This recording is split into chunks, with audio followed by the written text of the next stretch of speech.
Dalawang abogado naman ang magtatapatan, sina Attorney Vic Rodriguez at Attorney Luke Espiritu.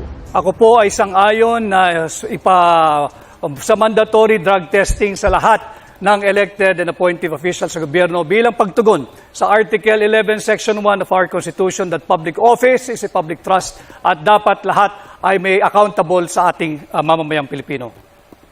Kulang pa po yung oras nyo, baka may gusto pa ho kayong sabihin. At yun nga po aking isinususog din, yung Dangerous Drugs Board Resolution number 13 series of 2018 na nagpapahintulot na i-undergo sa drug test ang mga elected officials. Okay, pakinggan po naman natin ang posisyon ni Attorney Luke Espiritu. Ang pagsugpo sa droga, hindi yan magic formula para sulbahin ang lahat ng kabulukan sa gobyerno. And dyan na naman tayo, ginagamit na naman natin ang droga bilang pinagkakasya natin ang problema ng buong bayan na yan ang magiging problema. Yan ay tukhang mentality ni Duterte. Kaya yan lumalabas dahil aminin na natin, nagbabanggaan si Marcos at si Duterte pinaparatangan niya si Marcos na bangag. Kaya meron tayong mga mandatory drug testing na ganyan. Sawang-sawa na ang taong bayan sa bangayan ng Marcos at Duterte. Pag-usapan nyo yung tunay na issue sa kahirapan, hindi yung mga droga-droga na yan.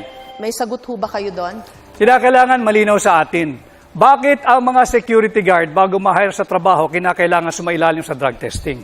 Ang pagiging opisyal ng gobyerno, ikaw ay humihipo ng pera ng mamamayang Pilipino. Higit na mataas dapat ang standard natin sa mga naglilingkod sa gobyerno.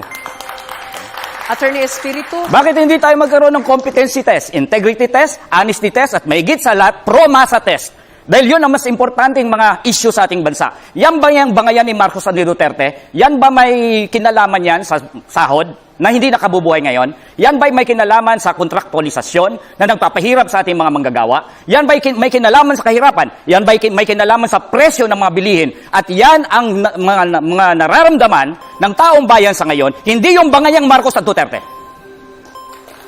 Ang usaping droga ay hindi bangayan ng dalawang nagbabangga ang pamilya sa politika. Ito ay tunay na nangyayari at nagaganap sa ating bansa. Kaya ako ay naninindigan na dapat sumailalim ang lahat ng opisyal ng pamahalaan at simulan natin sa tanggapan ng Pangulo. Si Attorney Vic ang proof kung bakit ang droga ay may kinalaman sa bangayan Marcos at Duterte. Noong panahon na siya ay pro-Marcos, siya ay drug test ang kanyang pinapanandakan na negative si Marcos. Ngayon na siya ay pro-Duterte, gusto niya ngayon i-testing si Marcos ng hair follicle test. At gusto niya ngayon nag-drug testing. Maraming salamat po kay Attorney Rodriguez and kay Attorney Espiritu.